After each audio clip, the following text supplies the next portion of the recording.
Hi friends, this is a story about 1987 when I went kaboom on a horse named Kaboom. So once upon a time I loved horses. No, actually I still do love horses, but this was a very, very traumatic time. I lived in Florida, Fort Lauderdale, living the dream, 23 years old. I had been there for about 4 years and I loved it. I absolutely was living the dream. And I met so many nice people, but this one guy, I don't think I should say his name. I haven't talked to him in years, but he was a really nice guy. I met him in the salon where I worked. I worked in a very large hair salon. And everybody that sat down in the chair, because we were in Fort Lauderdale, everyone was from somewhere else. So first thing you ask, where are you from? You know, how'd you get here? All about your family and that sort of thing. So we went into that conversation and discovered that he grew up here in Binghamton, where I live now and where I was from. So instantly we made a connection, of course, and we talked and we became really good friends, and we never dated or anything like that. But he was a very good friend. Well, I told him how much I loved horses, because I do, and I did ride a lot. Not as much as some people, but a fair amount, and I had horses, and I did try to even show, I don't know, maybe 1 or 2 seasons, but it just didn't work out for me. But I did love it. I really, really loved horses, and I was very comfortable on them. So I told him that, and he had a beautiful ranch out in Davie, Florida. So if you guys are from that area, you know where I'm talking about. And back in 1987, that was total, like, country, horse country. I have no idea what it's like now, but I'm sure it's probably quite built up by now. And if you live there, put it in the comments. Tell me what it's like now in Davie, Florida. So I was off on Monday because most salons are closed on Monday. So I did all my errands in the morning. And this is something I couldn't even remember this entire day for a few years. It came back to me a few years later, like in little pieces at a time. But I did all my errands and all, my responsibilities. And he said, come out to the ranch on Monday when you're done with your stuff that you need to do, and I'll let you take one of the horses. And they had a beautiful ranch. They had an indoor arena, I think, an outdoor arena, and a practice track. So I was like, yes, I will do it. That'll be great. I was so excited. I mean, so excited. I could not wait to get there. So I got there and he came out. He said, all right, I'm going to have the guys, like his hands or whatever, get this mare for you because I think you'll like her. So I'm like, okay, that sounds good. So they bring the mare out, and I get on her, and she was old and bumpy. And we were in the outdoor arena just going around in a circle very slowly. And I was like, no, this is not what I signed up for. So he came out, how's it going? I said, let me not say his name, but I said, I don't want to ride this horse. She's sweet and everything, but I want to ride. Like, I want to really ride. Oh boy. So this is a story about how God protected me when I could not protect myself. That statement got me in a lot of trouble, unbeknownst to me at the time. So I got on a horse that they brought out to me. His name was Kaboom, and I got on. He seemed fine. We were in the arena, outdoor arena, and he started to buck a little, but I was like, oh, that's okay. I'm not going to freak out about that. So we started going around the arena. I was just kind of warming up on him and trying to make sure we could connect and he was going to listen to me. Well, he had a different idea. So I was really trying to control him and, do the things I knew to do, but he wanted to go out on the track. I don't know if he was a racehorse at one time. I don't know. I don't know the background, and maybe I did back then, but it was 1987, and that's almost 40 years ago. So I let him go onto the track. I said, okay, this could be fun. There were lots of people out there, all going counterclockwise. I said, all right, let's get out there then. Let's see what we can do. Let's have some fun. So we got out there, and as soon as we got to the track, the open area where you go in, he went left instead of right. He wanted to go clockwise. Well, the entire place was going counterclockwise. So I know that I'm going to get hurt, or I'm going to let other people get hurt if I don't turn him around. So I'm trying to turn him around. No chance. That horse had his own idea, his own plan, and I wasn't going to change it. I came to terms with that a few rounds in, and I'll tell you why. As I said, I couldn't remember anything about the whole day after the incident that I'm going to tell you about. But eventually I did remember this. We were going around the track the wrong way, and he was flying. And I was scared because I couldn't control him. And I didn't know if I was going to fall off, if we were going to run into someone else, what would happen. I was scared. I was like really scared. So I held on for dear life. And what I did remember later on was being sideways and watching all these white poles go by me very, very quickly. That's one of the last things I remember. Because what happened was he was going so fast and I was trying so hard to control him, something happened and the saddle loosened. So that's why I was sideways and I was holding on for dear life, trying to just stay on this horse and not kill myself or someone else. And I fell off. I held on so tightly that I broke this whole bone in my thumb right here. That's the least of it. So when I fell off, and I only know this from what I saw and what was told to me, I went through the fencing that was around the track, and the fencing was PVC pipe filled with cement. My body went through that, broke it. I landed outside the track, obviously, apparently on my shoulder, and my head and my neck. So I had a separated shoulder, fractured skull in the back on my occipital bone, and a severe whiplash right here on this whole side of my neck. So, and a broken thumb, and many cuts and abrasions, but that was nothing. So here's a little funny part. I don't remember any of that, obviously. And as my friend came out, he was getting his camera because I was doing so great on this Kaboom. And when he went in to get his camera is when all this happened. So when he came out, he sees me laying in a heap in the middle of the, well, not in the middle of the track, but next to the track, and people running over to me. And this is his account. And he freaked out, of course. And he got to me and he said that when he got to me, he automatically picked me up. And when I stood up, I woke up for a second and I fixed my ponytail. He was like, that's when I thought, oh, I think she's going to be okay. So I think they decided somehow that they didn't want to call an ambulance because, it is out there a little bit. So I guess they just put me in a car, put me in the back of the car. And I did wake up a few times during that. And I do remember saying, did something happen? Is something wrong? Did something happen? I mean, I was awake, but not awake. Well, we got to the hospital and they obviously rushed me right in. But on the way in, they were saying, we need her. I don't remember this, but we need her, obviously, all of her information. And I was able to give them all of my information, the vital stuff, and my insurance number, which I didn't even know I knew. So this is how our brains work. It's incredible. And that was really important because I lived there by myself. My parents weren't there. Nobody was there. I lived there alone. So no one could have done any of that. No one knew any of that but me. So thankfully and thank God, I was able to give them the information so they could call my parents and scare them half to death. So they take me back, and when I finally woke up, I was in the CAT scan, laying there in the CAT scan. That's when I came to. And I woke up and I see this red line going around and around. And because I was kind of out of it still, I thought, oh, am I in hell? I just didn't know where I was.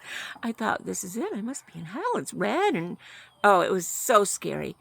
As I came out of it and everyone told me what happened, I just couldn't believe it. I just could not believe how hurt I was that happened. I was embarrassed. But the more they told me, the more I could not believe that I was not hurt worse, or that I was alive. And then when they told me that the whole fence, what would you call it, the railing, was smashed because of me, my body going through it, I was really, really scared. Like, how did I survive this? How did my body go through that? Well, I was 23. And worked out every day, or at least 5 days a week. I was in good shape. I was young. And the doctors did tell me it's because of that you were able to survive it and just take that kind of impact. So that was God. I mean, there's no doubt in my mind that was God. When I went back, which they recommended I not do, but I just had to. I was in the hospital for 6 days, I think. And being a hairdresser, I need my shoulder, my everything, my thumb. This is my thumb that moves my scissors. So I was pretty debilitated, and I was very scared about that. How am I going to make money? I live alone. I know I didn't have anyone to rely on. But the day I got out, I said, take me back there. I just want to see if it'll help jog my memory. I wanted to see what happened because I really couldn't remember. Well, we got there, and when I saw that, I still get emotional. It's been 40 years, and I still feel what I felt when I looked at that railing and saw that it was smashed. And they hadn't fixed it yet for some reason. And it was just, I don't even know. I can't even think of a word to... I didn't know the Lord. Well, I knew the Lord, but I didn't know him like I know him now. I wasn't saved. But even in that moment, I remember thinking, thank you, God, I didn't die. I'm only 23. I don't want to die. I was so thankful that I made it through something that looked like it could have been the end. Well, then I wanted to see the horse, and they said no. So I never did get to see him again. I think I would have been nice to him. I would have asked him what was going on, but they were afraid that it would be too traumatic. And I was really injured. I was out of work for 6 weeks. But the other part of this story, the way this plays out in terms of how God helps us and protects us, I was working full-time, making a ton of money for that age, like a lot of money. And I thought, how am I going to do this? What am I going to do? I can't work. And I was on muscle relaxers and all this crazy stuff that I would never take today. But I knew that I really wasn't with it. And I had a dog. I had a little puppy. So I talked to the people who owned the ranch, my friend and his dad. Well, he talked to his dad. I didn't know his dad. I'm going to tell you more about that in a second, because this is kind of part of it too. So he said, are you going to sue us? And I was like, no, we were friends. I was like, no, that wasn't your fault. It was actually my fault. I wanted to, have a little more fun. And that was more than I asked for. But yeah, that wasn't your fault. And he said, well, my dad said, we will pay you every week, send you a check or bring you a check, at least what you normally make or whatever you want. I said, wow, okay, for as long as you're out of work. And they were worried about me. They were worried about getting sued too, because they had a ton of money. But I would never. That just didn't even cross my mind. I felt like that was my fault, not theirs. So they did that. So I was able to recuperate, sleep for 10 hours a day or whatever I did. I don't even remember, because muscle relaxers and I don't really get along very well. I was out of it. I lost 20 pounds. I could not afford to lose 20 pounds. I was much thinner than I am now. And then I lost 20 pounds. So I looked like a walking skeleton. And I had, a big sling on, and I couldn't do certain things. I had a big thing on my neck. I had a big cast on my arm, on my thumb. And they paid me every week until I went back to work. I never missed a thing. That's a God thing. That is a God thing. And the fact that I knew him and he knew me, I wasn't just some stranger on their property. All the way back to the moment we met, it just seemed like it was blessed. It was blessed. I felt very blessed, even though I almost could have died. I felt very blessed, and I thought, Lord, the Lord watches over me. I didn't even know, really, but I did think that. Especially the moment I saw the railing. I just could not even, I just kept saying, thank you, God, thank you, God. So even way back then, before I knew the Lord, I knew that he knew me. I knew that because even though I hadn't received him, he was giving. He was giving to me. He was showing me, you're my child, I protect you. Even when you can't protect yourself, when you ask for a horse named Kaboom. That could have been a sign, but no, I didn't take that. Oh, man. It was amazing. It was an amazing experience, and I changed so much in that 6 weeks, having been off, and I realized how short life can be, and it changed everything. I left the salon where I was working. Even though I loved it and I had a great experience, it was time to move on to something different. And I stayed there for I stayed in Florida another 4 years, I think. And I still didn't know the Lord, but I knew that he protected me that day, and I thank him I thank him now. I thank him for so many places and ways that he moved me, helped me, again, protect me when I couldn't protect myself. That's important. It's important to know that you have a father who loves you more than anyone on earth could, and that he would take care of something like that, where I did a foolish thing and got on a horse I didn't know and got thrown off and broke a bunch of things, and he took care of me. He took care of me in every way, physically, emotionally, financially. My aunt and uncle came down. They were coming to Florida anyway, and they came to see me. They knew the situation. Oh, I forgot to say, my mom, somehow they called, I gave them my parents' number, and they called my mom and dad.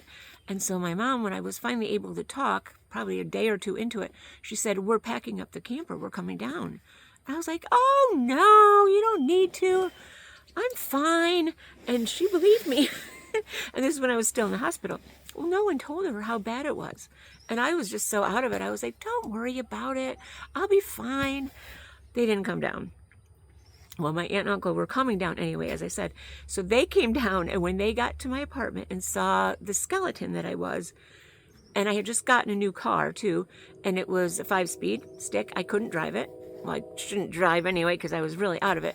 But they drove me in my car to the store, and they did everything they could for me while they were there. They were just so worried.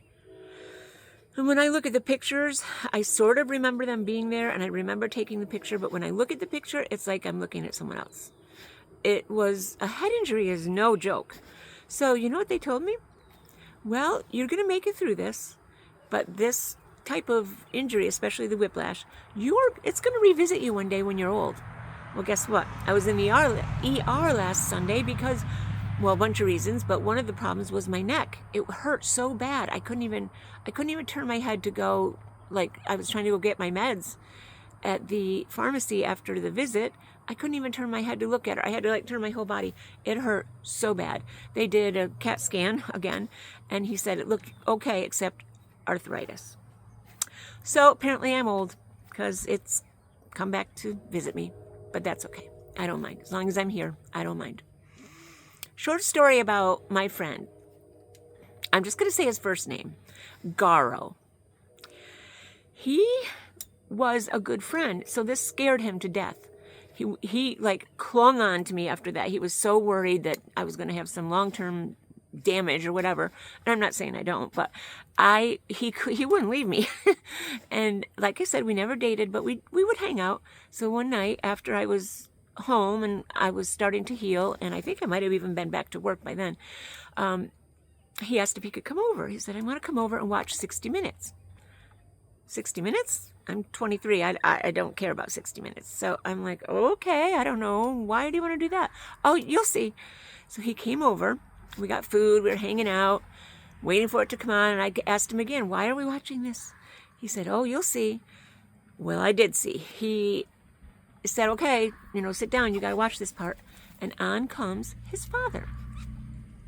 His father was on 60 Minutes with Oliver North and the Iran-Contra affair. Whatever you remember about that, if you're old enough. His father was an arms dealer and had been in prison. I can't remember if he was still there when they were filming this or if this was after he got out. I don't know, but I had no idea. This is the family I was dealing with. No clue. I knew they had money, but no idea. So again, God put me in the right place to have the right family, and also for me to have the heart to say, no, I'm not going to sue, and just be blessed by them just taking care of what I needed. So thanks for listening. I hope you enjoyed that story. There are so many more God stories. I could just tell you once upon a time about every day, and maybe I will. We'll see. But thank you. I hope you enjoyed it. And if you did, leave me a comment, and I will see you soon.